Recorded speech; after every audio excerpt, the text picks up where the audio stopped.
Hey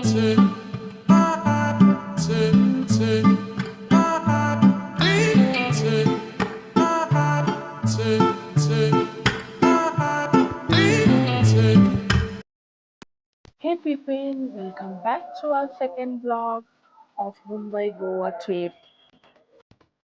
first ব্লগে দেখিয়েছিলাম এরই পার্ট ওয়ানে যে আমরা মুম্বাইতে কোন হোটেলে ছিলাম আর হোটেলের কত কি প্রাইস আর হোটেলের ভিউ কেমন আর ফুড রিভিউ দিয়েছিলাম। এখানেও আমি একটা কথা বলে রাখি, এটাও কিন্তু আমি ইউটিউব ভিডিও পারপাসে কিন্তু ভিডিও তোলা না, এটা জাস্ট আমার একটা এক্সপিরিয়েন্স, ওটাই শেয়ার করছি। প্রথমেই বলে রাখি, গোয়া একটা খুবই সুন্দর জায়গা, অসাধারণ, মানে বুঝতেই পারতেন না যে আপনি গোয়ায় এসেছেন। আমি তো ভেবেছি হয়তো দুপাশে সমুদ্র হবে, বাট রাস্তা দেখে আই এম তো জাস্ট অবাক কি এত রাস্তা, মানে কোথায় সমুদ্র তো দেখাই যাচ্ছে না, পুরোই রাস্তায় ভর্তি, পুরো মনে হচ্ছে পুরোটাই রাস্তা, সমুদ্র তো নেই। দেন আমরা গাড়ি থেকে নেমে আমরা গভর্নমেন্ট একটা হোটেলে উঠেছিলাম, মানে ওটা গভর্নমেন্ট একটা গেস্ট হাউস, আগে থেকে বুক করে যেতে হয়, ওটা কোঙ্কন রেলওয়েজের আন্ডারে। রুমটা না মোটামুটি ছিল, এমন কিছু আহামরি ছিল না রুমটা, মানে আমরা তিনজন ছিলাম, তাদের তিনটে বেড ছিল, মশা তো প্রচুর ছিল, মানে গভর্নমেন্ট হোটেলসগুলো যেরকম হয় অতটাও ভালো না, বাট ঠিক আছে, সিকিউরিটি প্রচুর ছিল। নেক্সট দিন আমরা বিচে এসেছিলাম, গভর্নমেন্ট মানে গেস্ট হাউসটা কিন্তু বিচের থেকে অনেকটাই ভিতরে ছিল। আমি রেকমেন্ড করবো যদি গোয়ায় যান তো অবভিয়াসলি ওই বিচের পাশেই থাকবেন, তাহলে কিন্তু রাতের ভিউটাও আপনারা পেয়ে যাবেন। আমরা তারপরেই বেরিয়ে গেলাম আগৌদা ফোর্টের দিকে। মনে আছে সে দিলচান্তা এতে শুটিং হয়েছিল ওই আগৌদা ফোর্টে। এইখানে সব দিনই আসা যায়, খালি একটা জিনিস মাথায় রাখতে হবে যে এখানে কিন্তু প্রচুর গরম, আর আপনাদের জল আনতে হবে, আর অবশ্যই একটা কিন্তু ক্যাপ অবশ্যই কলকাতা থেকে বা যেখানে সস্তায় পাবেন কিনে নেবেন, ওখানে কিন্তু ক্যাপসের দাম প্রচুর বেশি। আমরা নর্থ গোয়া সাউথ গোয়া মোটামুটি ঘুরেছিলাম, সব ভিডিওস করা হয়নি, বাট যতটা হয়েছে না এক্সপিরিয়েন্সটা শেয়ার করছি। যখন আমি ইউটিউবার ছিলাম না, যে আমি ভাবিনি যে ইউটিউবার হব, তখন আমি ভিডিওসগুলো আমি আমার একটা মানে কি বলবো প্যাশন ছিল যে ভিডিও করবো, বাট খুব ভালো লাগতো তখন মেমোরি ক্যাপচার করা। আর যবে থেকে ইউটিউবার হয়েছি তবে থেকে আমি খালি ভাবি যে এটা এই অ্যাঙ্গেল থেকে নিলে লোকেরা বেশি নেবে, তখন আমি লোকের কথাটা বেশি মানে মানি যে লোক কিভাবে ভিডিওসগুলো নেবে। বাট তখন একটা ছিল যখন ইউটিউবে আসার আগে, যে আমি ভাবতাম কি আমার কোন জিনিসটায় আমার খুশি, বাট সেটা কিন্তু নেই ইউটিউবে আসার পরে। কারণ কি ইউটিউবে আসতে গেলে প্রথমে অডিয়েন্সের খেয়াল রাখতে হবে যে এন্ডিং, স্টার্টিং, মিডল সব কিছু পারফেক্ট হতে হবে। আমি সেজন্য কিছুদিন পর একটা নতুন একটা ক্যাটাগরি শুরু করব, সেটা হচ্ছে ওল্ড ইজ গোল্ড। মিউজিয়ামে গেছিলাম, ওই বিগ ফুট মিউজিয়ামের ওখানটায়, ওখানে আমি ভিতরে ভিডিও রেকর্ডিং করেছি এগুলো সব।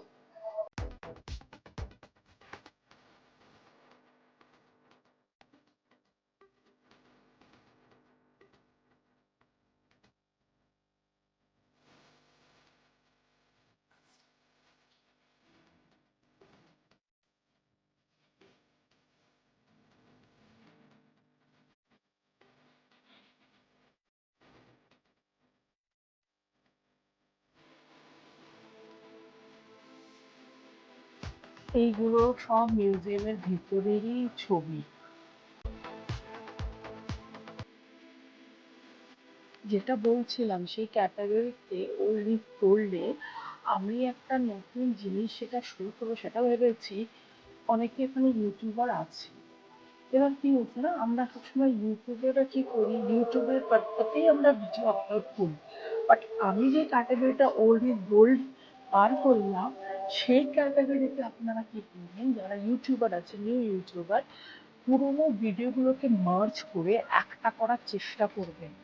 সেটা একটা স্টোরিও দেখাতে পারে, বাট ওটা মনে হবে যে নিজের একটা ভালোবাসার জায়গা দিয়ে ভিডিওটা তোলা। ওটা কিন্তু আমরা এটা ভেবে আপলোড করবো না কি এটা অডিয়েন্সরা কতটা নেবে।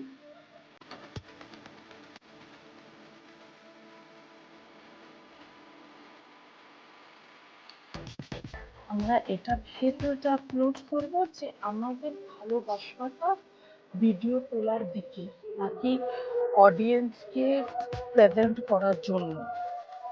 কখনো কখনো না নিজের ভালোবাসার জিনিসটাও করতে হয়।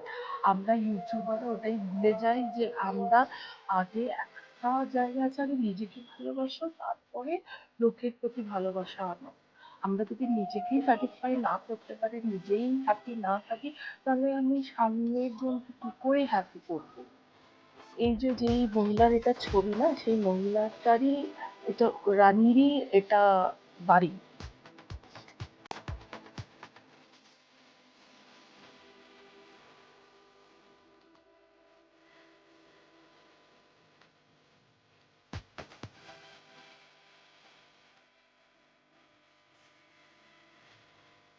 কিছুদিন পর আমি যে ভিডিওটা আবার আনবো সেটা আমি দেখছি। আমার অনেক টুকরো টুকরো করে ভিডিও করা আছে গঙ্গোত্রী। এখন তো গঙ্গোত্রী ধামের কাছে রাস্তাগুলো ভেঙে চলে গেছে। আমার কিছু ভিডিওস আছে, সেখান থেকে আমি শুরু করবো ওল্ড ইজ গোল্ড। ওটা একটু 5 বছর আগেকার ভিডিও, কিন্তু ওটা কোয়ালিটিও অত ভালো না, বাট ওটাই আমি শুরু করবো।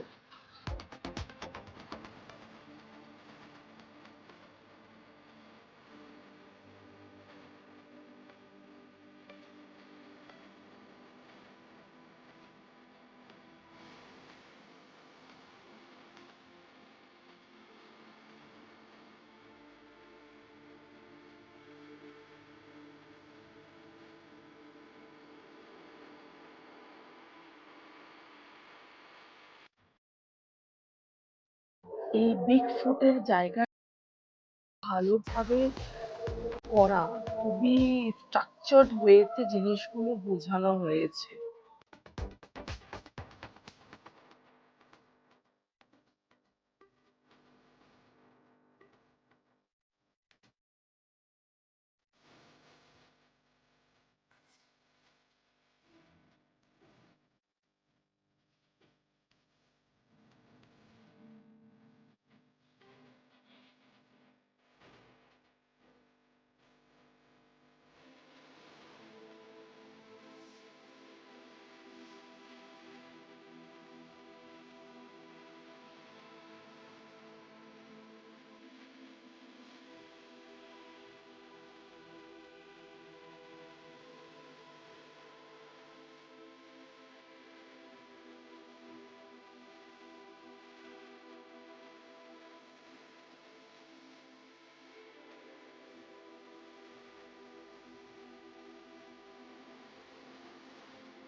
কারা কারা বিগ ফুটে গেছেন অবশ্যই কমেন্টে জানাবেন, আর জায়গাটা কেমন লেগেছে ওটাও জানাবেন। এটা হচ্ছে বিগ ফুট।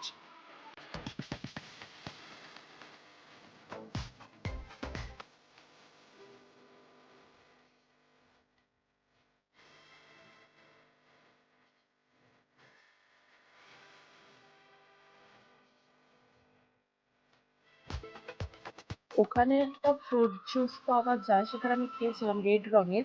সে নামটা এখন মনে পড়ছে না, কে দিয়ে কিছু একটা নাম ছিল। যদি কারো মনে থাকে সেই ফ্রুট জুসের নাম, তো অবভিয়াসলি আমাকে কিন্তু অবশ্যই লিখে পাঠাবেন। এই ফ্রুট জুসের নাম কোকাম না কি ওরকম টাইপের কি একটা নাম ছিল।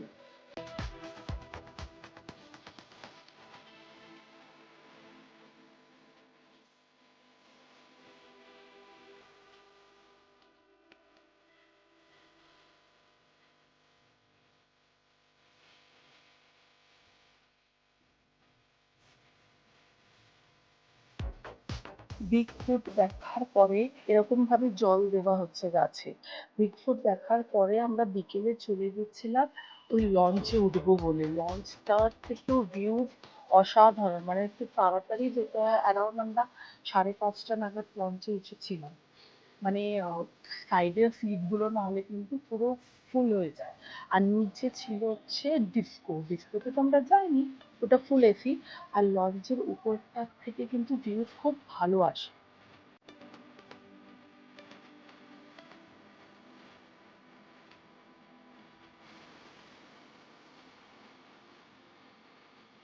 লঞ্চে মেনলি মানুষ যায় বিকজ উই সানসেট দেখতে। সানসেটের পর যখন জলটা আপনারা দেখবেন, কি অপূর্ব লাগছে জলটা, দেখুন কালারটা। তারপরে আমরা সেই কন্টিনিউশন আগে পরে হয়ে গেছে ভিডিওটা, তাও বুঝে নিতে পারবেন। এটা হচ্ছে আগোটা ফোর্টের সেই উপর থেকে ভিউজটা।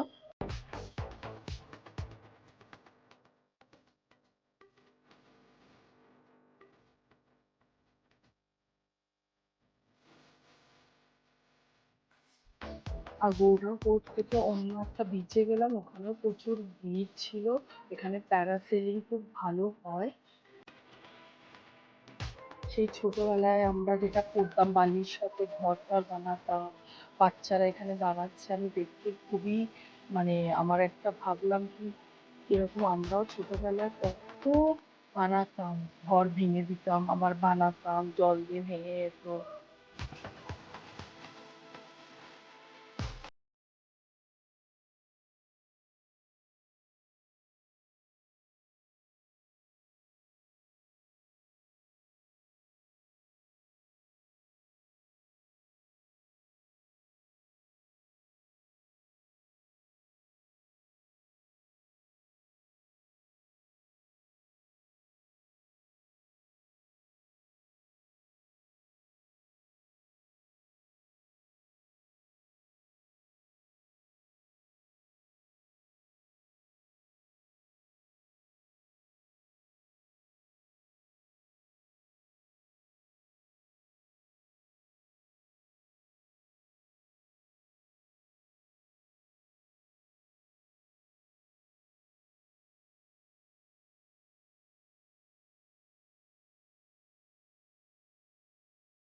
তো সেটা দেখতে ভুলবেন না, আর ট্রাই করবেন কন্টেস্ট, মানে ওটা কন্টেস্ট না ঠিক, বাট নিজের ভালোবাসার দিকে ওই জিনিসটা পার্টিসিপেট করার, তাহলে দেখবেন নিজেরই ভালো লাগবে।